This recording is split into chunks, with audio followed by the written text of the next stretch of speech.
Steve Bannon, welcome back to the show. Always good to see you. Always glad to be here. Always something happens on the Sean Spicer show that goes viral when we're together. So let's let it rip, baby. Let's let it rip. All right, I've been dying to get your take on this trip that the president's made in the Middle East. I want to start though with probably something more in your wheelhouse, if I can. The speech he gave, I want to dissect a little. Because I think the speech in Saudi Arabia was really big about laying out his vision, how he sees foreign policy conducted. But let's start with Iran, right? He called them out. What is your take on how we're dealing with Iran and how the president laid out his policies and potential future actions towards Iran? First off, that was great. Number one, I think it's the biggest buried lead of the entire speech, of the thunderous applause he got from an Arab audience. That was not the Knesset. that was all world, the most senior leaders in the Emiratis, in the Gulf, the Arab world, and it was the biggest applause line of the speech. Of course, American media didn't really report that; they did in Israel, but I thought that was huge. There's also the policy that we've been advocating here on the War Room is complete economic warfare. First off, it can't be verification. It's got to be taken apart. We also can't go to a shooting war. You're not going to bomb, no troops. You're going to take the mullahs down economically. And Sean Spicer, as a future rear admiral, I've called for a naval blockade, or just take the 1.6 million, really 2 million barrels a day leaving the Straits of Hormuz for the Chinese Communist Party. You just shut it down. Say, hey guys, sorry about that. That's 90% of the oil revenue of the mullahs. That will give the Persian people ample opportunity to overthrow these guys. And I think he laid it all on the speech. Yeah. I just think anyone who thinks that you can deal with Iran, like, they cannot be trusted. I don't know why I don't think we should have given them pallets of cash. And I don't know why we think anyone should trust them. I'm with you on this thing. Like, you bleed them dry economically. And this whole thing about verification, that's the one thing I haven't liked about the language so far. I love Witkoff, but I keep hearing verification. We can't do that. This is, we went through these things with Iraq and weapons of mass destruction. This has to be, we've had this mistake with Kerry and Obama. We've screwed around with this for over a decade. It's time now to drop, and not militarily. There needs to be no military action here. This completely be done through economic warfare and diplomacy, but it has to happen. And hey, he laid that case out to the Arab world, and it was close to a standing ovation, but it was a thunderous applause. But you agree there's no deal, right? I mean, I think some of the people in the Trump world think that there's a deal to be had with Iran. I think I'm on Team Bannon on this. Like, bleed them, isolate them. No deal. But no deal, right? No deal. No, you can't verify. First off, the Persian people are an ancient civilization, right? This is quite different than Iraq and other places. This is an ancient civilization. You have to take into account the people here. The layer that they have of the mullahs in this leadership group, and I say this as a young guy in my early 20s that spent some time on a carrier battle group in the North Arabian Sea in the workup to the failed hostage taking. So I was there at the very beginning. You can't negotiate with them, and you can't trust them on verification. There's two things, and this is why it makes it tough. And only when I'm sitting there, Sean, I go, only Trump can do this. We cannot allow ourselves to be sucked into a military operation. The devastation would come from an air attack, ground troops, paramilitary, however you want to do it, would just suck us into a vortex of war. On the other hand, you just can't have you can't let them go down the path they're going, and you can't have a verification project like JCPOA. I agree. You have to take it apart brick by brick. The only way I think you do it, he laid it out. He says, why are we allowing 2 million barrels a day, 90% of their cash revenue, to the Chinese Communist Party, which is 22% of their total energy needs? So I think that means somehow some sort of blockade or some sort of way to stop that with the two carrier battle groups in the Red Sea. I just take one and move to the North Arabian Sea. And hey, you never know how that plays out. I agree. That's going to play out. I agree. Let's talk to Syria, though. I think he shocked a lot of people by saying, I'm willing to play ball with you guys again. I wanted to hear your take on this, though. Well, he did say, hey, I'm doing this because I've been asked by these extraordinary people that are really allies of ours, the Saudis, etc. Look, as being a devout Christian, that Syria is think about Lawrence of Arabia. Everything we know about Syria, Damascus, Aleppo. These are the two most ancient, kind of capitals of the Arab world. Syria has been a just a killing field for what 15 years. So I think, and look, that's a bad hombre in charge. But I think President Trump's taking a risk here to say, look, I want to give these guys a shot, and I've got all the Arab world, and if this can bring guys into the Abraham Accords. He actually said, I want this guy to sign the Abraham Accords. Who knows? What I do know is President Trump's opening up to say, I've gotten, people have come to me in the Arab world. They want to try to do this because of the ancient kind of reverence that they pay Syria, which is also, people should understand, a huge part of the ancient Christian church. Remember, the church didn't really take root in. We didn't really get a lot of traction in Jerusalem, right? We got traction in Syria, and we got traction in Egypt, and we got traction in Turkey. So it's for us Christians. It's very important. I think we got to do it day by day. We can't be naive about this, but this is, Sean, the whole thing. What he's doing is the biggest move we had in the Middle East after being kind of locked into these different aspects of it for 50, 60, 70 years since 1918 at the end of World War I, with the seizing of Damascus by the British Army and the Arab Army of the Sykes-Picot Agreement. I mean, he's really redoing the map of the Middle East. It's extraordinary, and only Trump can do it. And hey, even the biggest haters, the CIA PR department under David Ignatius in the Morning Joe crowd, the Financial Times of London, they're sitting there going, what is going on? And so for us in MAGA, who are kind of non-interventionists and want to put America first, I think we are putting America's interests first. Yes. Because Trump's trying to sort the whole thing out peacefully. Lay down your guns. Let's use economics to kind of either take down guys like the mullahs or try to build people up like Syria. And it's a huge bet. But I tell you, in the war room, we got his back on this. The funny thing is, you mentioned the America. First of all, I thought the speech, I loved it, and I was so amazed how little and scant attention the American media gave it, because he just laid a roadmap out of a new way of foreign policy, laying out our interests very clearly. I thought it was excellent.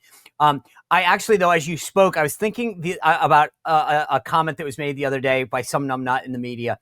And they said it was amazing to see Trump get involved, or his top folks, in this India-Pakistan de-escalation, because it's so anti-America first. And I thought to myself, dumb. It actually, what he just did was actually 100% America first. He got involved. He de-escalated to nuclear powers without putting a boot on the ground or spending $1. And I'm like, that's the beauty of Trump. We literally didn't send a bunch of peacekeeping troops or sanction we literally solved a problem without doing a damn thing. And I'm like, that is America first, you morons.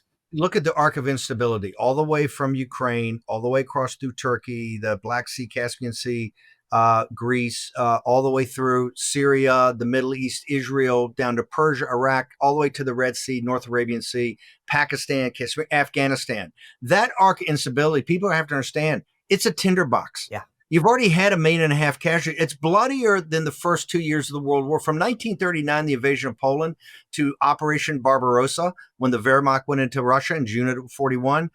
You had, I think, 400,000 or 500,000 casualties. Fall of France, the Blitz of, the Battle of Britain, all of it added up about 500,000 casualties.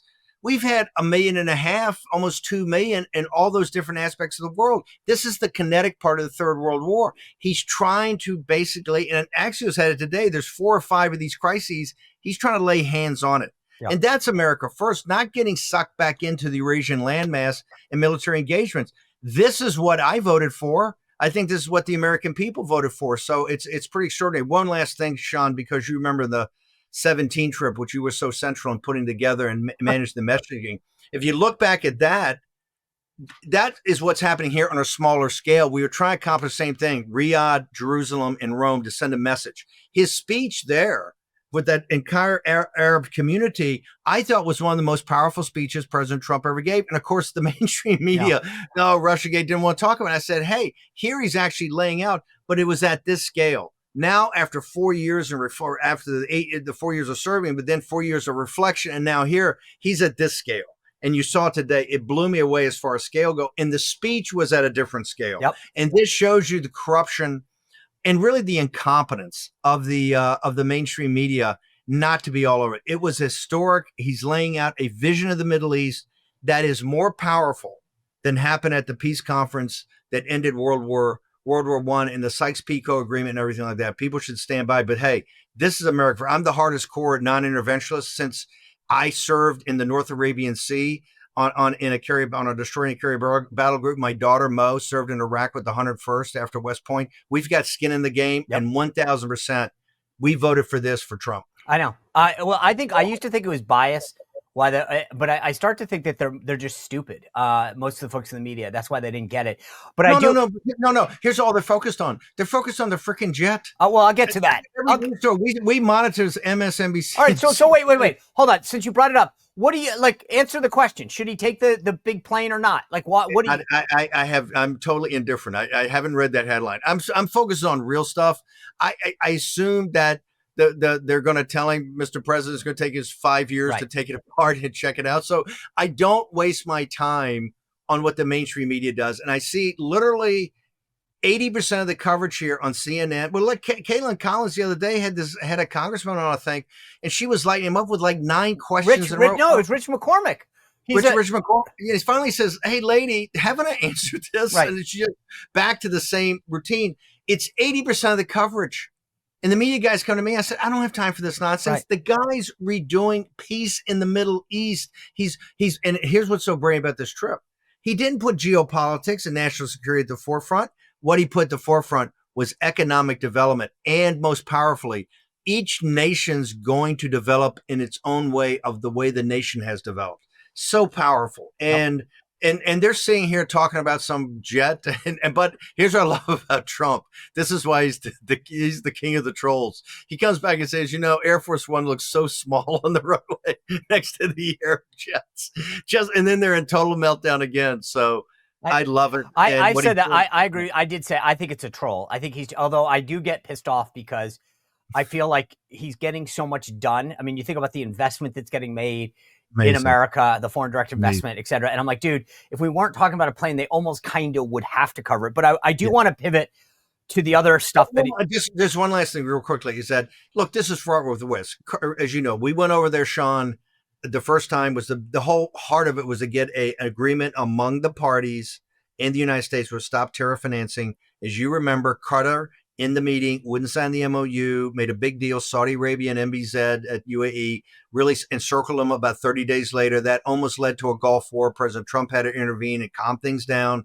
Our colleagues and compadres, they're sitting there going, Qatar's still out of control. There's a lot to be said for that. There's a lot of financing the Muslim Brotherhood, on the surface, peace, behind the scenes fighting. But hey, it's directionally, I like the play, but nobody should be naive here. This is a dangerous neighborhood. It's going to be a dangerous neighborhood. He's trying to add some stability to it so we can take that arc of instability and start laying down foundational elements that doesn't make it so scary. So I think we got to support President Trump's play here. Let's pivot to other places around the world, specifically China. The play on China right now, I believe, and some people, I can't believe I'm alone in this when I talk to folks, but I believe that China is the greatest existential threat that we face, both militarily and economically. Who disagrees? Who disagrees? Oh my God, I bring this up all the time, and people go, "Well, maybe economically," but you wouldn't believe the number of Democrats who tell me that that's far fetched. And I'm like, dude, the CNO used to have a clock in her office that counted down to 2027.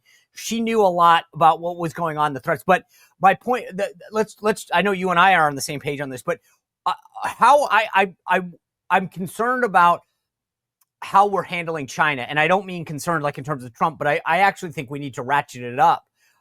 We've got to make sure that we're not relying on them more than anything else, that militarily, economically, that there is a decoupling. I know that we do a bunch of happy talk where last week we said we're basically codependent on each other. I don't want to be codependent on them. I don't want to have to worry about. Well, Scott Besson did come out. I think he refined that.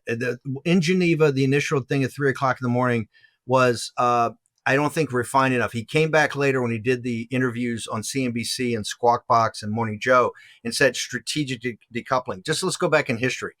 remember after Gary Cohn and Wilbur struck out in the first 90 days to try to put together a happy talk deal with the Chinese, he turned it over really to Lighthizer and Navarro and Jameson Greer, who was the deputy. And I had a pretty big role in that, at least at the beginning.